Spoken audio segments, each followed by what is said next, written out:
every alteration made, ठीक है, in the memorandum of articles, ठीक है,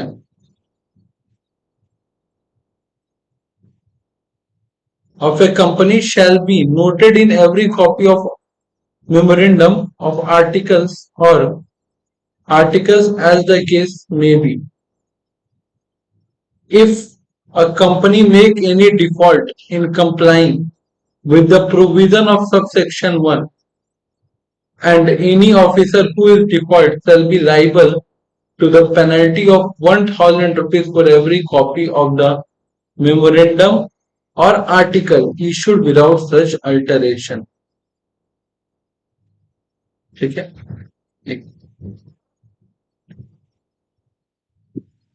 सेक्शन मिस्टेक हुआ मेरे ख्याल से। यहाँ पे सेक्शन नंबर 13, यहाँ पे सेक्शन नंबर 14। हाँ, तो सेक्शन नंबर 13 और 14 में बताया गया है कि एमओए और एओए को अल्टरेशन कैसे करना है, ठीक है। जब हम लोग उसको अल्टरेशन करेंगे तो एमओए और एओए एक जगह नहीं रहता है, तो समझना कहाँ कहाँ रहता है इक्वल के लिए।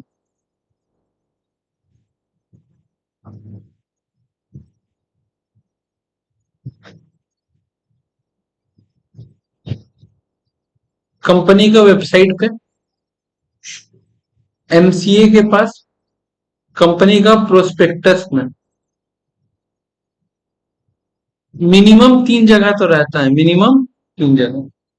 तो जब आप अपना कंपनी का एमओए या एओए चेंज करोगे जब भी, तो सिर्फ एमओए और एओए चेंज करके आपको बैठ जाने से नहीं होगा, आपको ये चेंजेस अपने कंपनी की वेबसाइट पे भी दिखाना पड़ेगा, एमसीए को भी यानी कि आरओसी को ही बताना पड़ेगा, और प्रोस्पेक्टस में भी छापना पड़ेगा जो भी आप चेंजेस किए हो, ठीक है। फॉर एग्जाम्पल एओए का चेंजेस बता दें, हम लोग पहले बना के रखे थे at least 3 members are required to start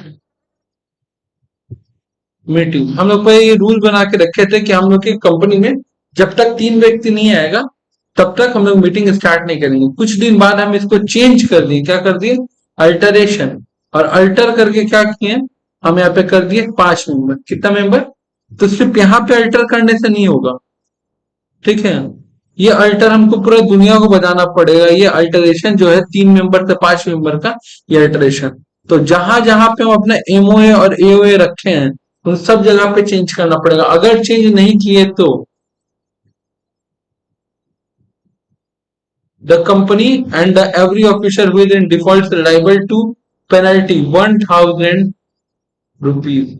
जितने जगह नहीं चेंज किए, अगर सपोज करो तुम्हारे कंपनी में 500 प्रोस्पेक्टस है, कितना है, तो सोचो 500 इंटू 1000 रुपए, बात समझ आया। तो अगर 500 प्रोस्पेक्टस है तो 500 इंटू 1000 रुपए, 1000 rupees for every copy of the memorandum और आर्टिकल इशूड विदाउट सच अल्टरेशन। जितना भी तुम्हारे पास मेमोरेंडम और आर्टिकल्स हैं, अगर वो चेंजेस किया हुआ नहीं है, ठीक है, तो पर कॉपी पे कितना लगेगा, क्लियर है बात। सब जगह, सब जगह।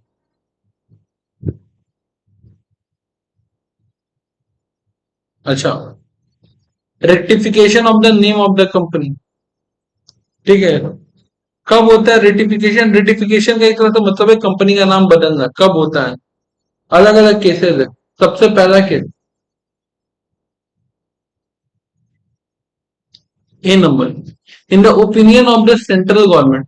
सेंट्रल गवर्नमेंट को जब ये फील होता है कि वो लोग कोई नया कंपनी ओपन करवाया है और वो company is identical or too near resemble the name by which a company is existence had previously registered, whether under this act or AD previous company law, it may be direct the company to change its name।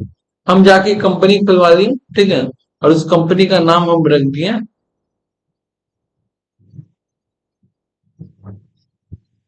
Manjeet Tata private limited.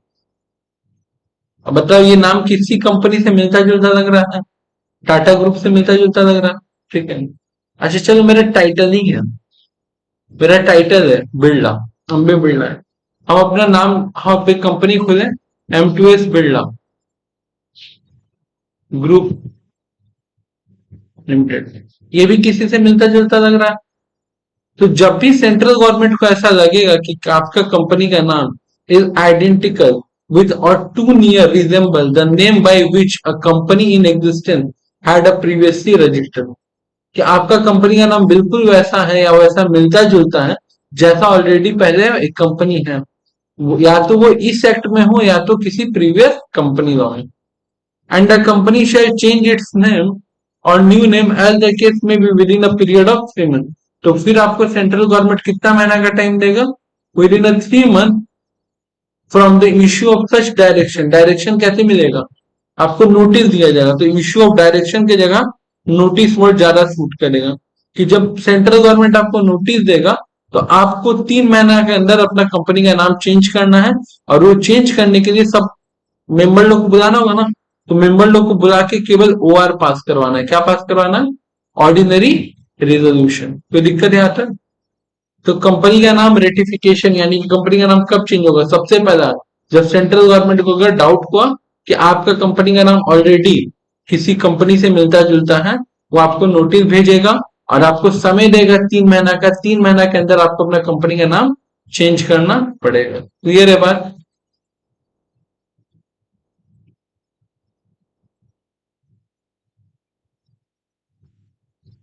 On the application by a registered proprietor of a trademark, the name is identical with or too near resemble to the registered trademark of such proprietor under the Trademark Act of 1990. The made to the central government within a 3 year of the incorporation or the registration or change of name of company, whether under this act or any previous company law. In the opinion of the central government, is identical or too near resemble as the existing trademark, it may direct the company to change its name or new, as the case may be, within a period of 6 months. जो बात ऊपर है same बात नीचे है, बस एक छोटा सा डिफरेंस है।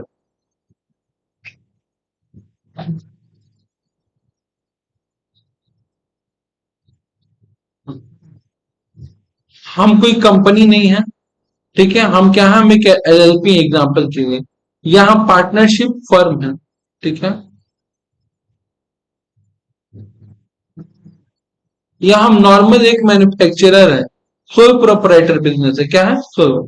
लेकिन हम कुछ भी हैं, लेकिन मेरे पास ना मेरे कंपनी का, यानी कि मेरे ब्रांड का ट्रेडमार्क है मेरे पास, ट्रेडमार्क या क्या है, लोगो है, और वो ट्रेडमार्क से मिलता जुलता है या उस लोगो से मिलता जुलता, तो इंसान अपना कंपनी का नाम रख रहा है।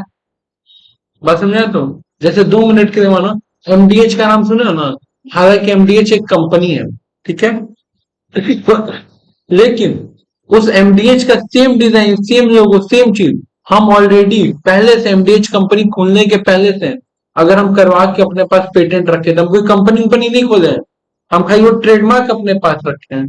बस समझा ना? तो कोई ट्रेडमार्क अपने पास रखे हैं। अब बाद में क्या हुआ कि MDH कंपनी मेरे नाम पे या मेरा जो ट्रेडमार्क है उस नाम पे अपना कंपनी ओपन कर रहा है, तो हमको कंप्लेन करना होगा। कितना दिन के अंदर करना पड़ेगा? 3 साल के अंदर। कितना साल के अंदर? 3 साल के अंदर। अगर मान लो फॉर एग्जाम्पल कोई कंपनी 2020 में खुला था, कब खुला था? मिल सकता है, और उसका भी रीजन बता दें। 2020 में कंपनी खुला था, ठीक है, जिसका नाम MDH था। ऑलरेडी हम ये लोगो और पेटेंट सब करवा के रखे थे। अब क्या आ गया? 2024 आ गया। मेरे को कंप्लेन करने का टाइम कब खत्म हो गया था? 2023 में। अब हम चाह के भी कुछ, क्योंकि आपको गवर्नमेंट ऑलरेडी कितना साल का टाइम दिया था? 3 साल का। क्लियर है बात? तब सबका अच्छा। दूसरा बात क्या है कि जब भी आपको हम कंप्लेन करेंगे, गवर्नमेंट सामने वो कितना दिन का टाइम देगा? 6 मंथ। ठीक है। अब जो तुम्हारा सवाल है उसको एक्सप्लेन करते हैं। ऊपर वाला में तुम्हें सवाल पूछती तो ज्यादा जेन्युइन होता, पहले ऊपर वाला समझो।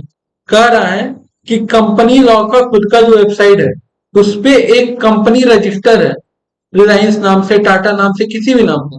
उसके बाद वो गलती से मेरे को क्या किया है, उसी नाम का दूसरा कंपनी मिलने का परमिशन दे दिया है, जबकि वो खुद का खुद से वेबसाइट है उसका, तब ये गलती की है।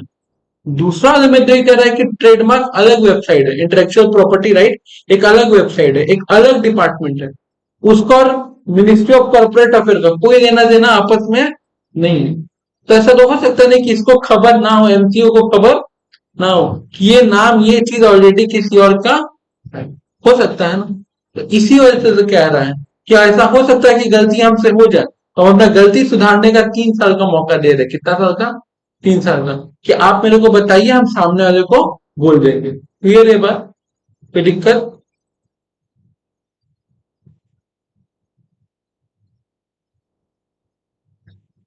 तो दो तरीका क्या है कंपनी का नाम रेटिफाई करने का। सबसे पहला तरीका सेंट्रल गवर्नमेंट का अगर नजर पड़ गया, दूसरा अगर किसी पर्सन का नजर पड़ गया कि वो उसी के नाम से बिजनेस चला रहा है तो, ठीक है। अच्छा, तुम जरा एक इंटरेस्टिंग चीज समझो। कल को हम एक दुकान खोले, क्या खोले, दुकान खोले, क्या दिक्कत है, और दुकान का नाम रखे हम रिलायंस, ठीक है। और कल को बहुत फेमस हो गया दुकान, पूरा भीड़ लगने लगा, पूरा भीड़ लगने लगा, क्लियर है। रिलायंस कंपनी हमको छोड़ेगा, क्यों, क्योंकि रिलायंस नाम से ऑलरेडी कंपनी रजिस्टर्ड है, ये तो बात उसका होगी। हनी सिंह के नाम से, हनी सिंह का अपना नाम है, अपना ब्रांड, अपना सब कुछ है, हनी सिंह के नाम से हम दुकान खोले, मेरा बिजनेस चलने लगे, मेरा कंपनी दुकान है, मतलब मेरा जो बिजनेस है नॉर्मल दुकान है, कोई प्राइवेट लिमिटेड कंपनी नहीं है। हम हनी सिंह का नाम का जाकर के क्या ले लिए, ट्रेडमार्क ले लिए, हनी सिंह फैशन, हम ट्रेडमार्क ले लिए। तुमको क्या लगता है कल को हमको हनी सिंह छोड़ देगा? तो हम तो ना कंपनी के पास जा रहे हैं ना किसी के पास जा रहे हैं, क्या चीज, नहीं, कॉपीराइट मेरा बनाया हुआ प्रोडक्ट पे रहता है, बात समझ तो, ये दिक्कत। जैसे कि मान लो एग्जांपल के लिए बोले, जैसे मेरा नोट्स है, तो इस नोट्स पे मेरा कॉपीराइट होगा, बात समझ तो, ट्रेडमार्क अलग चीज, तो हमको छोड़ देगा क्या, वो नहीं छोड़ेगा, बस। तो सेम उसी तरह कह रहा है कि कोई इंसान अगर ऑलरेडी उस ट्रेडमार्क के उस नाम को ऑलरेडी रजिस्टर करवा के रखा है, और कंपनी में गलती से कंपनी खुल गया, तो फिर आप भी कंप्लेन कर सकते हैं, बात समझ में आया? अच्छा, where a company change its name or obtain a new name under subsection 1, it shall within a period of 15 days from the date of such changes give notice to change to registrar along with the order of the central government, who shall carry out a necessary changes in the certificate of incorporation। क्या बोलना चाह रहा है, बोलना ये चाह रहा है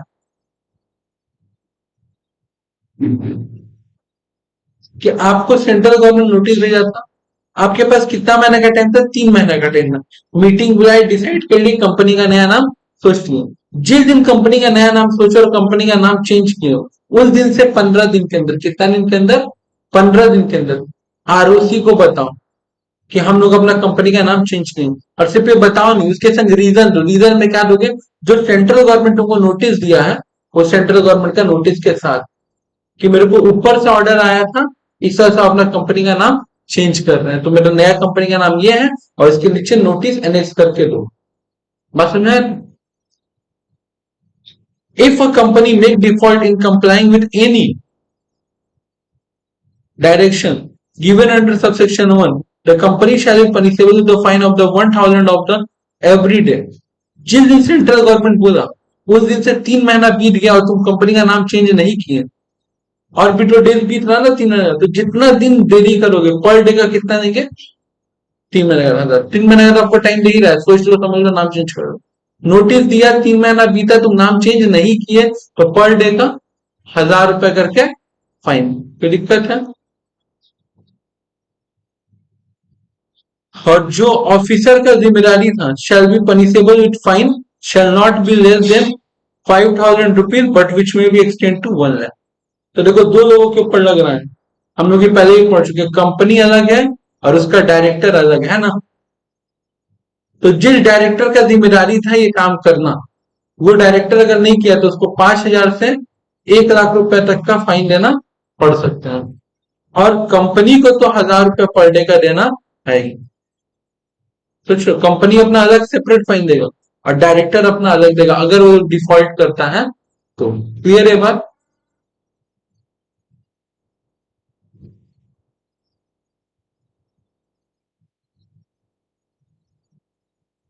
नेक्स्ट सेकंड।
जब हम लोग अपना नाम चेंज करेंगे तो एप्लीकेशन देना होगा कि हम अपना नाम चेंज करें। देखो क्या है, INC 24 में, किसमें?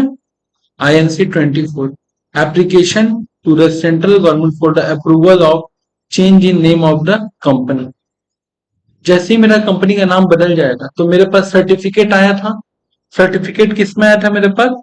INC 11 में। लास्ट टाइम लोग इनकॉर्पोरेशन जब टॉपिक पढ़े तो अब तो मेरा कंपनी का नाम चेंज हो गया है ना। तो जब मेरा कंपनी का नाम चेंज हो गया तो INC 25 क्या आएगा? INC 25 a new certificate of incorporation subsequent to change in name. अब जरा मेरा एक बात ध्यान से समझना, ठीक है? अगर हम लोग किसी के ऑफिस गए और उसके ऑफिस में फॉर्म नंबर 11 होगा, अगर पीछे जहां पे ऑफिस है ऑफिस पर टांग के रखा, यानी कि वो क्या, सर्टिफिकेट ऑफ इनकॉर्पोरेशन है। अगर INC 25 हुआ तो वो भी सर्टिफिकेट ऑफ इनकॉर्पोरेशन, लेकिन ये बात क्लियर हो जाएगा कि वो आदमी अपना कंपनी का नाम पहले कुछ और था, अब कुछ और रखा है, चेंज किया है। डिफरेंस समझ में आ रहा है? डिफरेंस INC 11 में सर्टिफिकेट है, INC 25 भी सर्टिफिकेट है, लेकिन INC 25 उन लोगों के लिए जो अपना कंपनी का नाम क्या करवाया, अल्टरेशन, चेंज करवाया है। बात समझ में आया यहाँ तक? अच्छा।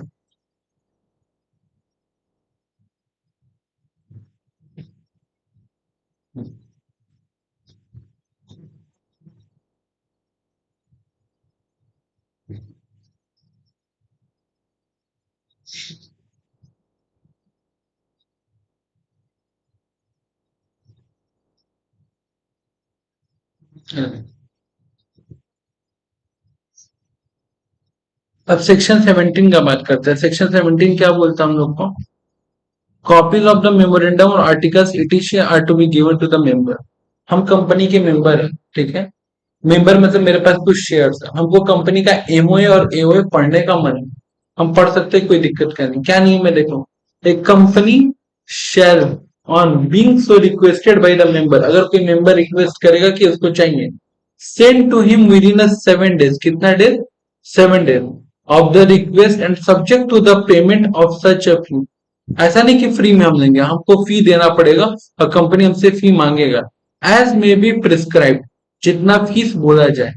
एक copy of each of the following document, namely memorandum का हो, आर्टिकल्स का हो, या फिर agreement and every resolution referred in subsection. इसका मतलब क्या हुआ? इसका मतलब इतना समझो कि जब भी कोई मीटिंग होता है तो मीटिंग में जो भी डिसीजन लिया जाता है उसको कहते हैं रिजोल्यूशन, और आम भाषा में इसको मिनट्स बुक कहा जाता है। क्या कहा जाता है? Minutes book. यानी कि जब कोई मीटिंग होता है, मीटिंग में पल पल जो भी बात होता है वो एक मिनट बुक में रिकॉर्ड किया जाता है। हम किसी मीटिंग में नहीं जा पाए, फॉर एग्जाम्पल हम अडानी ग्रुप के मेंबर हैं, हम मीटिंग में नहीं जा पाए, तो हमको मीटिंग का पल पल का खबर चाहिए, तो हम किसी और से थोड़ी पूछेंगे, हम सीधे कंपनी को बोलेंगे कि मेरे को उस दिन जो मीटिंग हुआ तो उस मीटिंग का मिनट्स बुक देखना है, मेरे को उसका कॉपी भेजो। हाँ, तो उसको CS लिखता है, ठीक है? तो मिनट्स बुक जो लिखा गया उस दिन वो मेरे को सेंड करो। तो मेरे को सेंड करेगा कितने दिन के अंदर? 7 दिन के अंदर। और मेरे से पैसा लेगा, क्या लेगा? पैसा लेगा, जाहिर सी बात है। क्या बोल रहा है? If the company make any default in complying with the provision of this section, the company and the every officer of the company who is in default shall liable to each default to a penalty of 1000 rupees for each day during the default of such continuous, or 1 lakh rupees whichever is.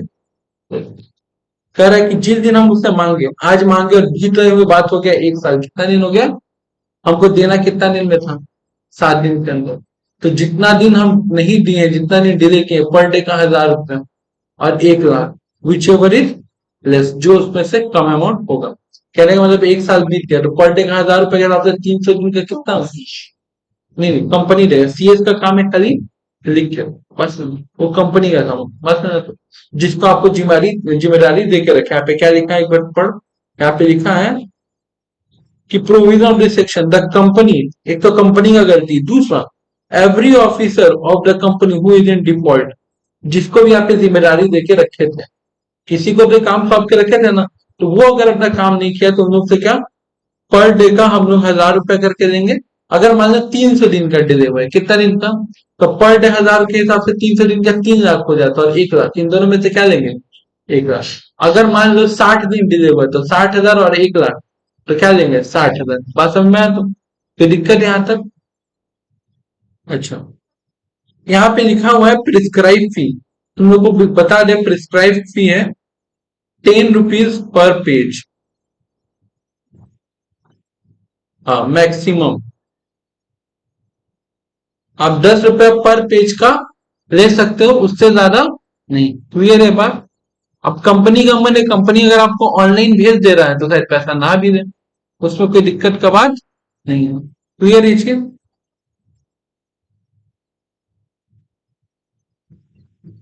Section number 18, एक company और any class of registered under this act may be convert itself as a company of the other class under this act by the alteration of the memorandum and the articles in accordance with the provision of this chapter।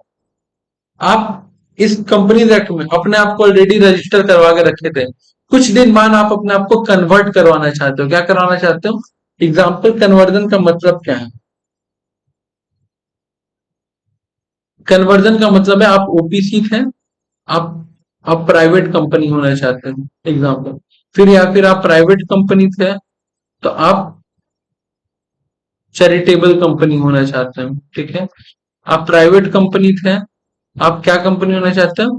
Limited,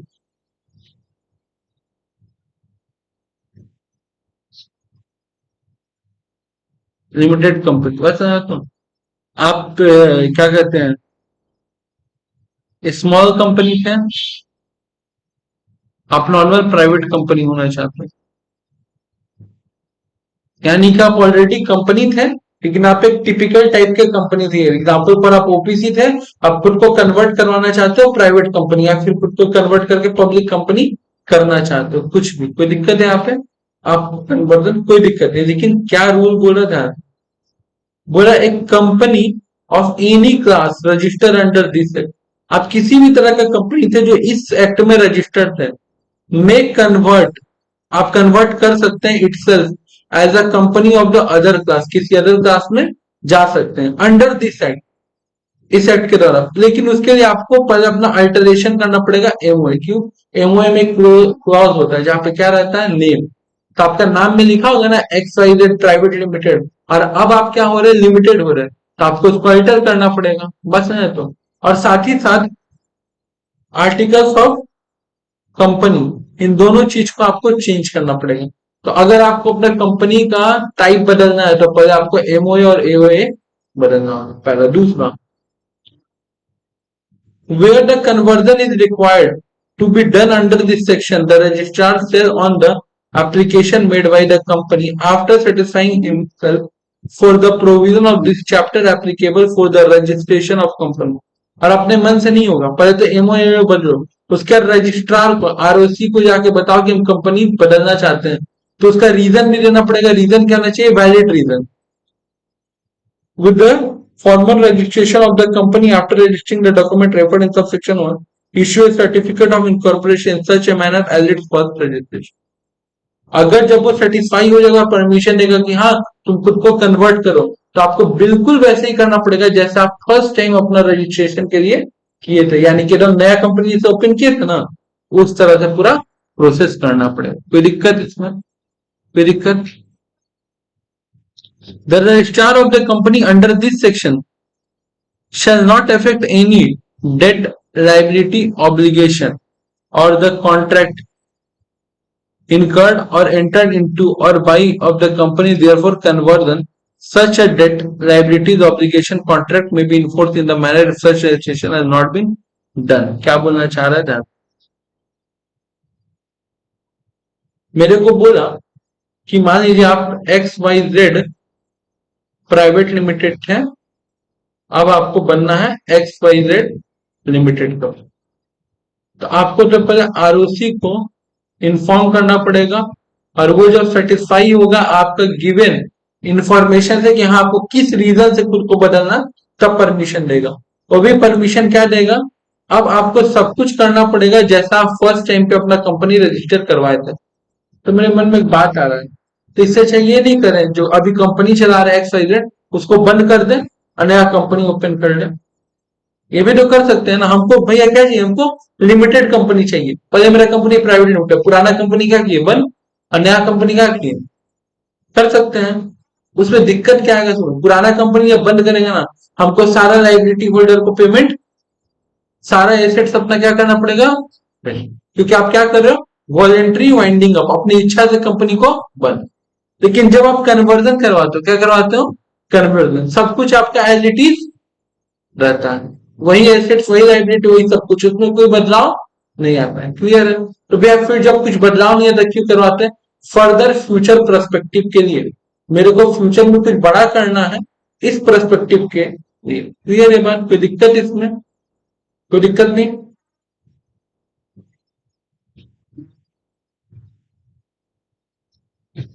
section 15, 16, 17, 18 और 19, 20 तो already पहले हो चुका। 19, 20 clear है यहां तक?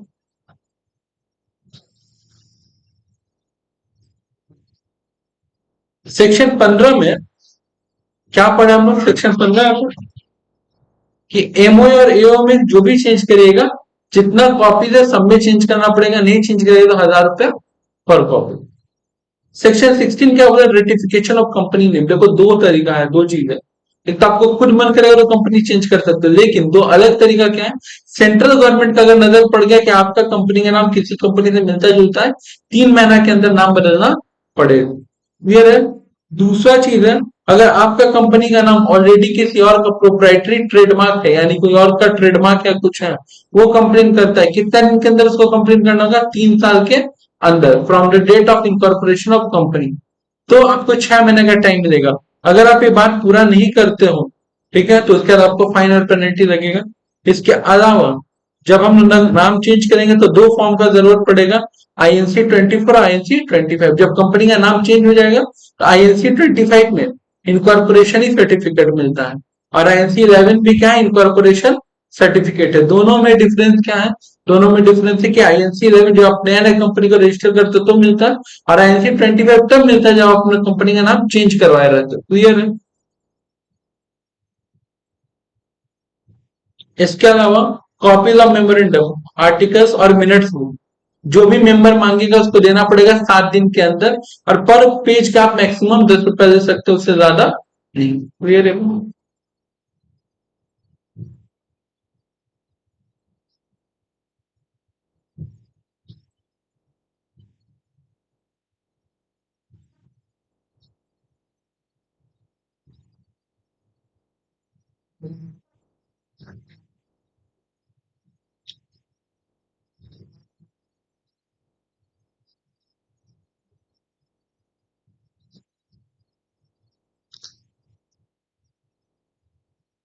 Section number 3,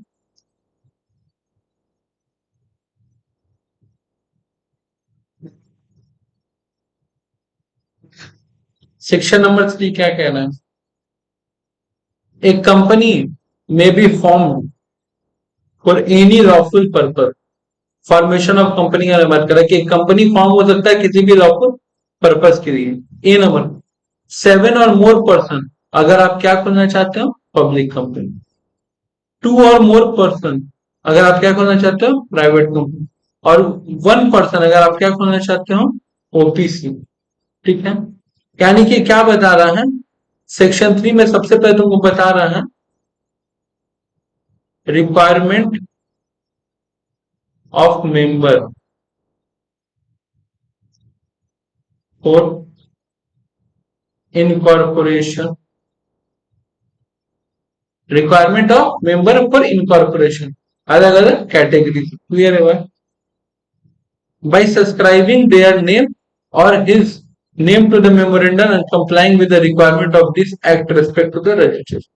और उसके बाद सेकंड प्रोसेस स्टेप 1, तो पहले सेलेक्ट कर लो कि कौन सा कंपनी खोलना और कितना मेंबर है। दूसरा स्टेप सेकंड स्टेप क्या है, आपको सब्सक्राइब करना पड़ेगा, यानी कि एक तरह से अपना नाम बताना पड़ेगा, सब्सक्राइब देयर नेम, ठीक है, और his name to the memorandum और कंप्लाइंग द रिक्वायरमेंट, आपका नाम मेमोरेंडम में होना चाहिए। ठीक है, साथ ही साथ आपको रिक्वायरमेंट कंप्लाई करना है। क्या रिक्वायरमेंट कंप्लाई करना है, वो जो भी चीज हम लोग बताए होंगे रजिस्ट्रेशन के रिगार्डिंग, तो ये हम लोग तो प्रीवियस क्लास में पढ़ लिए थे कि रजिस्ट्रेशन कैसे होता है। क्लियर? स्टेप 2। स्टेप 3 क्या बोल रहा है,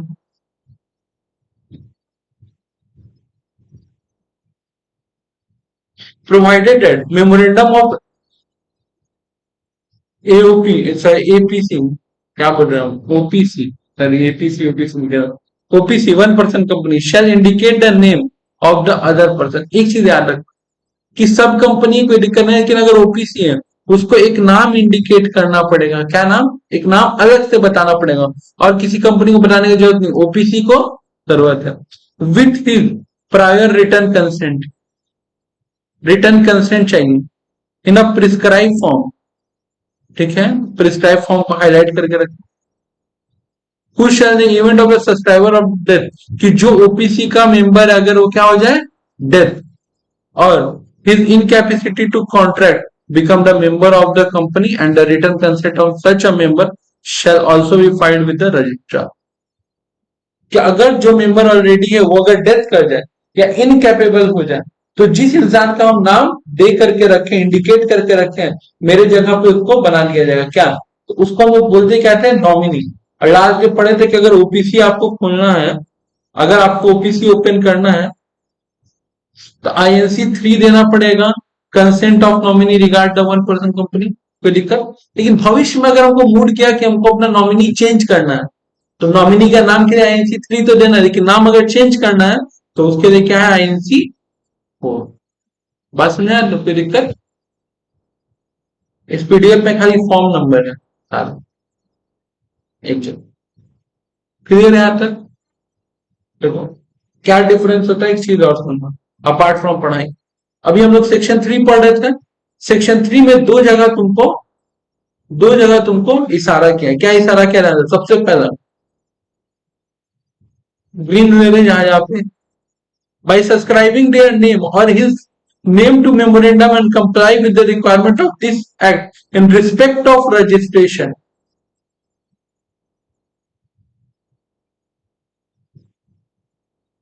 पहला इशारा है आप कि आपको वो सारा रिक्वायरमेंट फुलफिल करना पड़ेगा जो इस एक्ट में रजिस्ट्रेशन के लिए बताया गया होगा।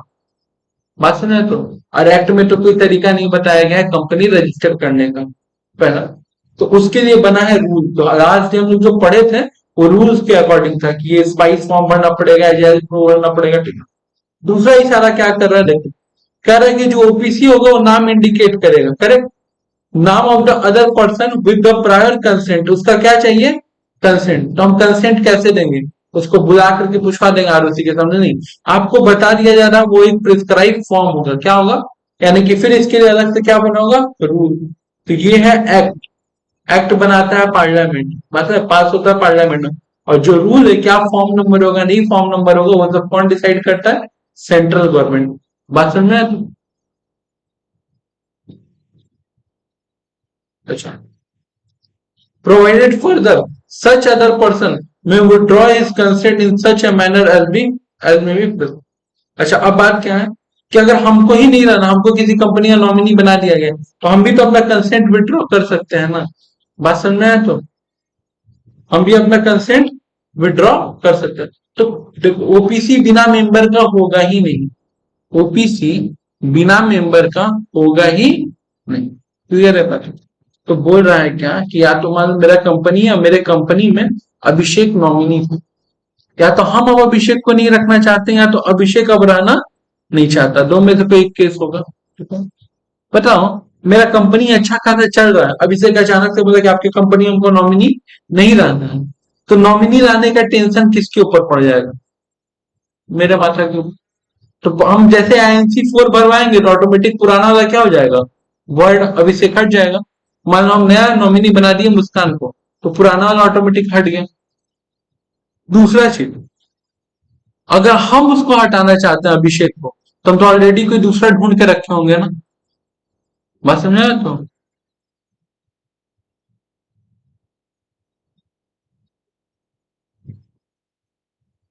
provided also member of the OPC may at any time change the name of such other person by giving notice in such a manner।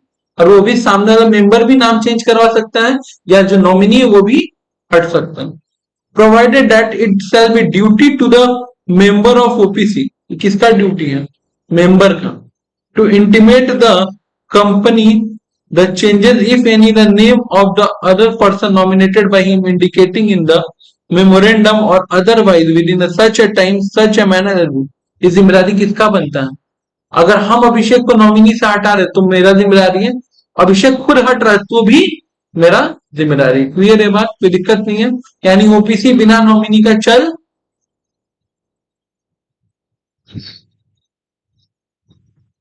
Provided also that any such change in the name of the person shall not deem to be the alteration of memorandum। एक बहुत interesting बात, MOA में क्या क्या होता है? नाम होता है, एड्रेस होता है, सब्सक्राइबर होता है, ये तीन चीज। रजिस्टर एड्रेस होता है, बात समझे? तो और उसका कैपिटल रहता है, लाइबिलिटी क्लॉज, इतना चीज रहता है। अगर आपका ओपीसी है तो एक और चीज रहता है, नॉमिनी। तो मेमोरेंडम में जो जो चीज लिखा हुआ है, क्लियर, नॉमिनी का भी नाम लिखा। अगर मेमोरेंडम को चेंज करना है तो हमको क्या करना पड़ता है? मेमोरेंडम का अल्टरेशन का सेक्शन देखना पड़ता है, करेक्ट? जो कि अपने बहुत टफ है, मेमोरेंडम बदलना इतना आसान। क्योंकि हम पहले क्लास में, इसके पहले के पहले क्लास में बताए थे कि मेमोरेंडम का मतलब होता है चार्टर्ड ऑफ द कंपनी या कॉन्स्टिट्यूशन ऑफ कंपनी। तो बात बात पे आप उसको बदल, लेकिन ऐसा तो हो सकता है ना कि हर 10 दिन बाद, 15 दिन बाद आपको क्या बदलने का मन करे? नॉमिनी बदलने का मन करे। तो भैया ये तो दिक्कत हो जाएगा ना, अगर नॉमिनी बदलना एमओए का पार्ट होगा, बात समझा ना, तो मेमोरेंडम ऑफ एसोसिएशन का, तो हमको बहुत लंबा चौड़ा प्रोसेस फॉलो करना पड़ेगा। क्लियर है बात? तो क्या, तो यहाँ पे लिख दिया है कि अगर आप नॉमिनी का नाम चेंज करते हैं ना, तो इसको अल्टरेशन ऑफ मेमोरेंडम नहीं माना जाएगा। बात समझा ना? तो मेमोरेंडम में 6 चीज है, छठा चीज है नॉमिनी का नाम चेंज करना। तो चेंज तो मेमोरेंडम में भी हो रहा है ना, लेकिन उसको अल्टरेशन ऑफ मेमोरेंडम, प्रैक्टिकली देखो नाम तो मेमोरेंडम में चेंज हो रहा है, बट उसको नहीं बोला गया। रीजन क्या है? क्योंकि बहुत लंबा चौड़ा क्या हो जाएगा प्रोसेस। बोला गया सिंपल सा आप एक नया फॉर्म भर दो, और फॉर्म भर के बता दो कि अब नॉमिनी ये व्यक्ति है। क्लियर है बात?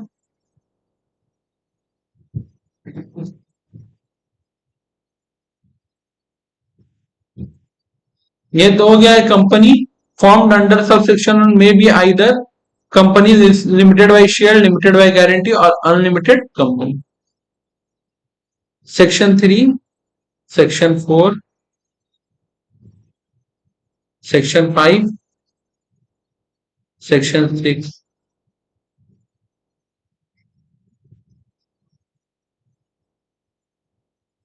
हम लोग का सेक्शन 7 बाकी है, सेक्शन 8 बाकी है, सेक्शन 9, 10, सेक्शन 11 हो गया, ओमिटेड, हटा दिया गया। सेक्शन 11 रिमूव कर दिया गया।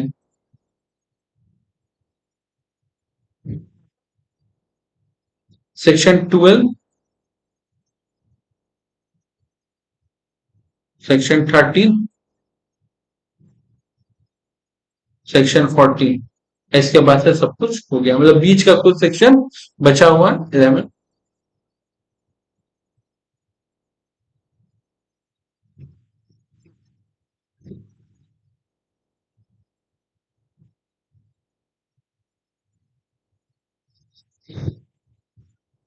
अगर यहाँ पे नजर दौड़ा,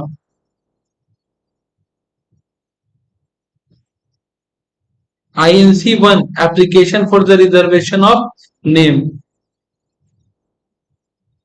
अभी किसका पार्ट हो चुका है?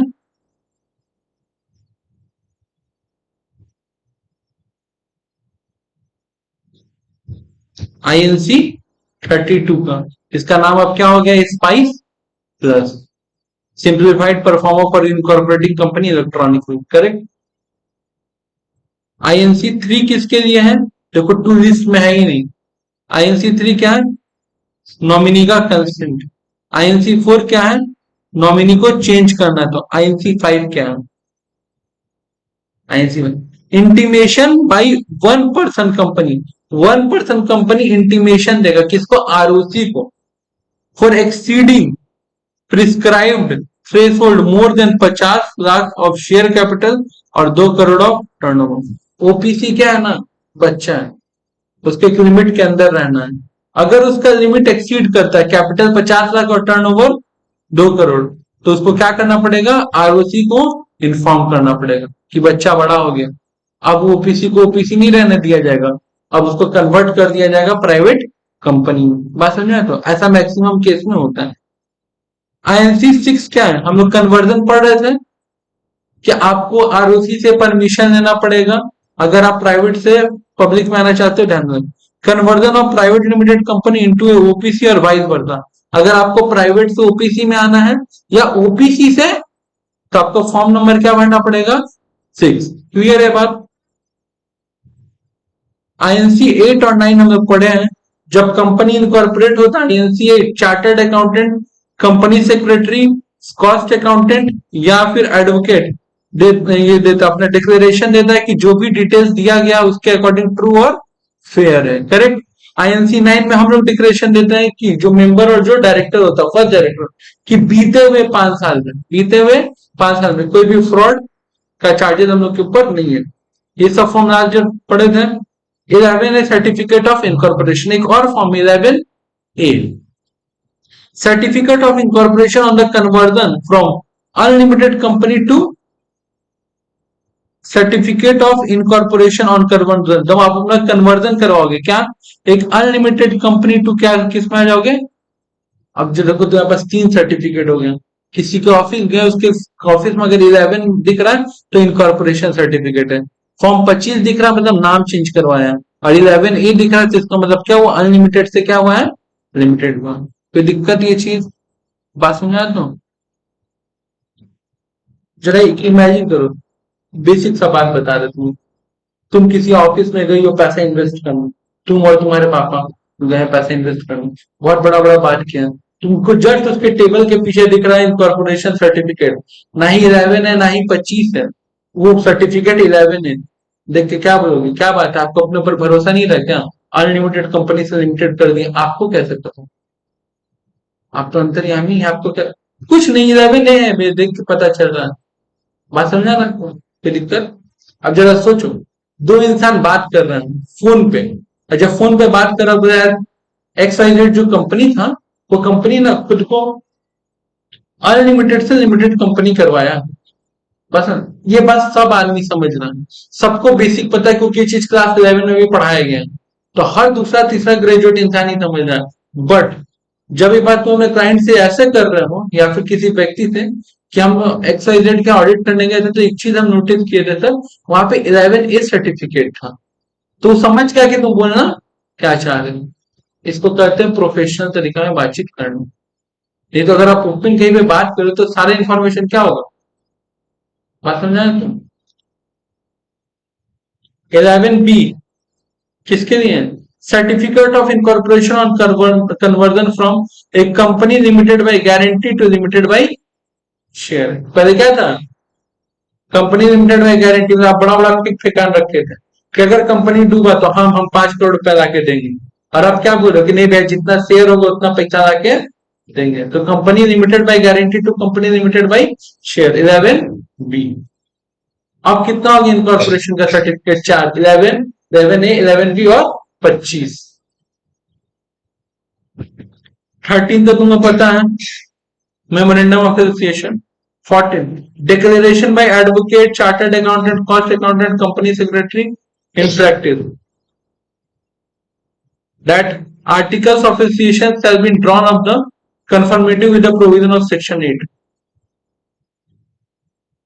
आईएनसी 14 अलग से भरना पड़ेगा।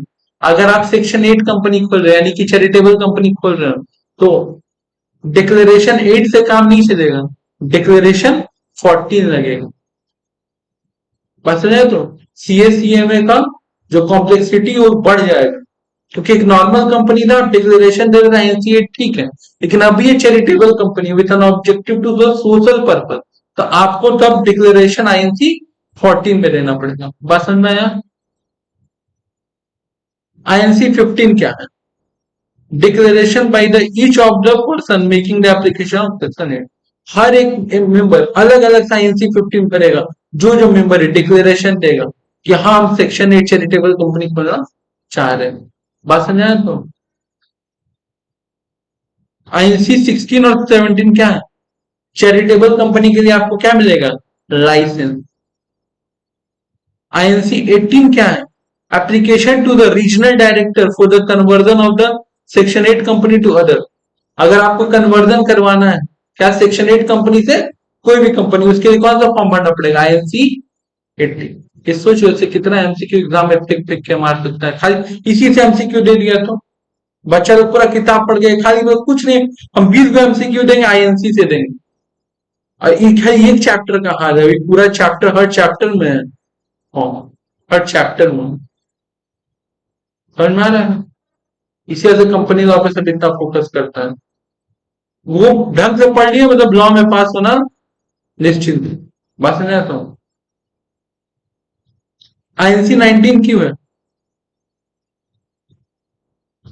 आईएनसी 18 हम किसको दिए?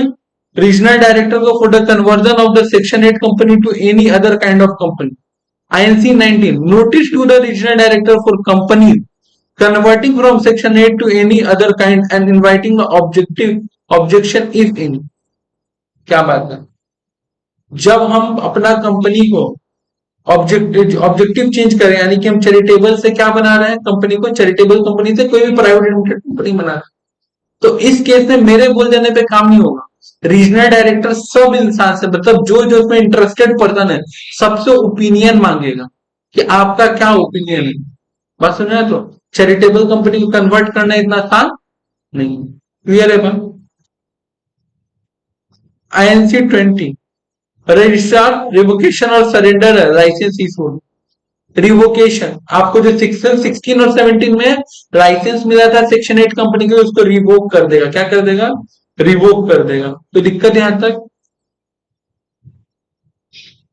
INC 20 declaration given by the director for the commencement of business of for a company. आपका कंपनी इनकॉर्पोरेट हो गया अलग बात है, आपका कंपनी जब बिजनेस ट्रांजेक्शन करने स्टार्ट करेगा एक बार इन्फॉर्म करेगा। कौन सा फॉर्म में? आईएनसी 20A कि हम लोग का बिजनेस प्रोसीजर स्टार्ट हो चुका है। आईएनसी 22 खैर इसको हम नेक्स्ट डे फिर पढ़ाएंगे क्योंकि इसका सेक्शन बाकी है इससे रिलेटेड। क्या बोला INC 22? Notice for the change of the situation of the registered office of the company and it's verification. अच्छा लाइन पढ़ के बताओ तो क्या लिखा हुआ है, इसका मतलब क्या है? जूम कर दे रहा है, बताओ इंग्लिश मीडियम बच्चा क्या लिखा है? Notice for the change of situation of the registered office of the company and it's verification, इसका मतलब क्या है?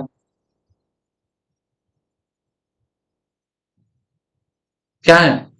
अरे पढ़ के कुछ तो फीलिंग आ रहा होगा क्या?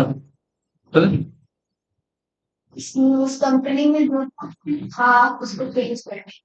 क्या है?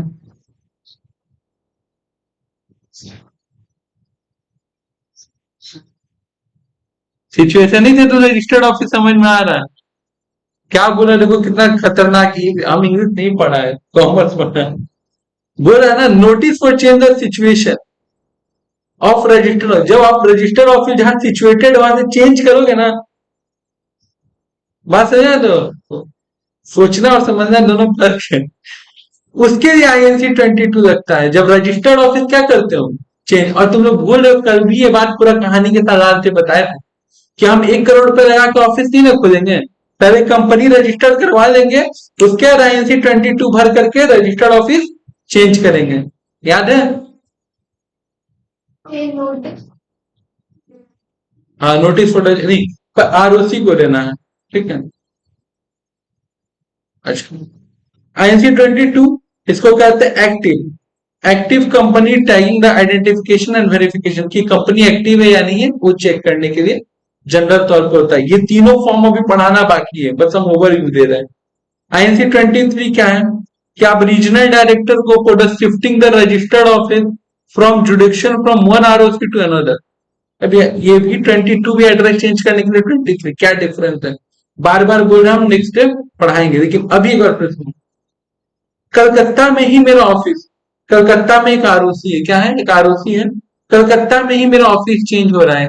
कहां से चेंज हो रहा है, फॉर एग्जाम्पल हावड़ा से हुगली हो रहा है, करेक्ट, सेम आरओसी के अंदर हो रहा है, तो मेरे को आईएनसी 22 भरना पड़ेगा, करेक्ट। लेकिन अगर अगर मेरा ऑफिस कलकत्ता से शिफ्ट होकर मुंबई हो रहा है, तो एक आरओसी से दूसरे आरओसी के पास अब जा रहा है, तब मेरे को फॉर्म नंबर क्या भरना पड़ेगा, आईएनसी 22। इसका बेसिक लॉजिक है, सेम एरिया में आपका ऑफिस चेंज हो रहा है, वो पूरा एरिया किसके कंट्रोल में, एक आरओसी के। लेकिन जब आप एक एरिया से पूरे दूसरे एरिया में जा रहे हो तो दो आरओसी, तो उन लोग के कंट्रोल में नहीं है, वो चेंज करना रीजनल डायरेक्टर, आरओसी के ऊपर जो होता है रीजनल डायरेक्टर। बस मैं, और जो बच्चा लोग इसे वर्ड नहीं बुझा रहा है, पुराना वीडियो देख लो। आईएनसी 25A, ठीक है, पूरा अखबार में छपवा दो। Advertisement to publish in newspaper when a public company converted into private. चीख चीख के सबको बता दो, जब भी कोई एक पब्लिक कंपनी किसमें कन्वर्ट होगा, आईएनसी 25A फॉर्म के अकॉर्डिंग, मतलब समझ रहे हो, आईएनसी 25A जो भर के तुम जमा करोगे ना, आरओसी को बताओगे कि हम लोग चेंज हो गए, हम लोग पब्लिक कंपनी से क्या हो गए हैं, प्राइवेट, वो सेम फॉर्म, वो as it is form newspaper में छपवाना पड़ेगा। बस समझा? Advertisement of published in newspaper for changes in the registered office from one state government to union territory, INC 26 में। चंडीगढ़ क्या है, यूनियन टेरिटरी है, दिल्ली क्या है, यूनियन टेरिटरी है, बात समझा? तो वेस्ट बंगाल क्या है, स्टेट है, बात समझा? तो अच्छा, यूनियन टेरिटरी भी दो तरह का होता है, विथ और विदाउट लेजिस्लेचर। एक जिसका खुद का संसद भवन एक तरह समझो है तो विथ लेजिस्लेचर, जिसका नहीं है विदाउट लेजिस्लेचर, बात समझा? तो जैसे दिल्ली का खुद का है तो विथ रजिस्ट्रेशन, चंडीगढ़ का नहीं है तो विदाउट। तो क्या कहना चाह रहा है कि advertisement to publish and newspaper changes the register office, आप अपना क्या कर रहे हो, register office from one state, एक राज्य से निकल के सीधे दूसरे यूनियन टेरिटरी में जा रहे हैं।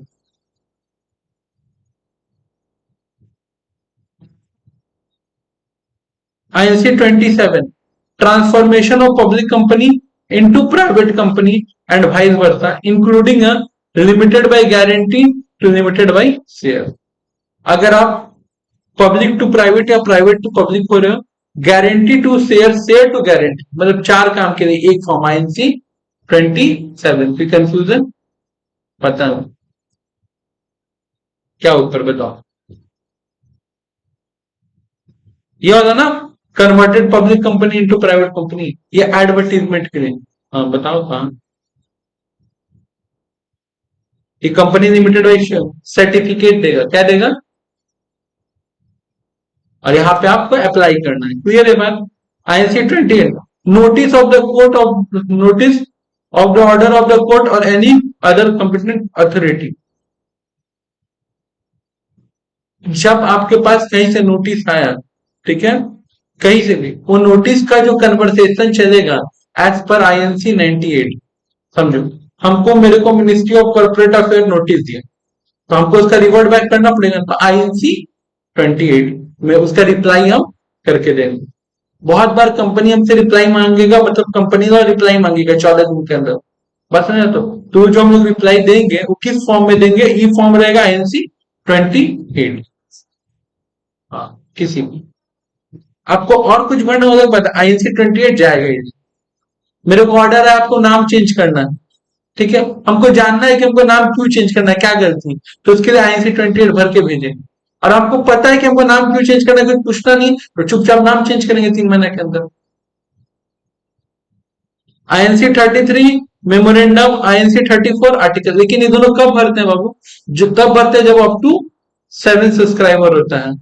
लास्ट डे वीडियो में बताए थे, 7 सब्सक्राइबर से ज्यादा था तो फिजिकल कॉपी बना के स्कैन करके अपलोड करना पड़ता। INC 35 एजाइल प्रो, पढ़ा हुआ अटैच करना पड़ता है, जिसमें आपको GST number, provident fund, PF account और इसके अलावा आपको प्रोफेशनल टैक्स और बैंक अकाउंट खोल के मिलता है। क्लियर है यहाँ तक, कोई दिक्कत? और INC 32 तो तुम जानते हो, स्पाइस। सारा ऑलमोस्ट फॉर्म डिस्कस हो गया, और जो सेक्शन बचा है वो सेक्शन अब नेक्स्ट डे कंप्लीट हो जाएगा।